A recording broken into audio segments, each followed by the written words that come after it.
Hello everyone, আজকে তোমাদের সাথে শেয়ার করবো একটা what I ate in a day.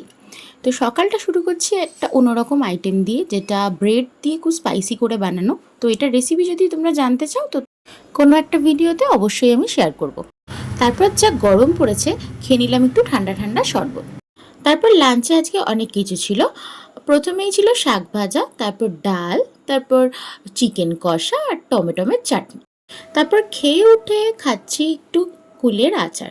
তো আমার মতন কারা কারা তোমরাও কুলের আচার খেতে ভালোবাসো সেটা আমাকে কমেন্টসে জানিও। তারপর আজকে আমাদের খুব ফুচকার ক্রেভিং হচ্ছিল, তো তার জন্যই ফুচকা বানানোর প্রিপারেশন চলছে। তো ফার্স্টেই যে রেডিমেড ফুচকার প্যাকেটগুলো বাজারে পাওয়া যায় সেগুলোই কিনে এনে বাস তেলে ভেজে নেওয়া হলো।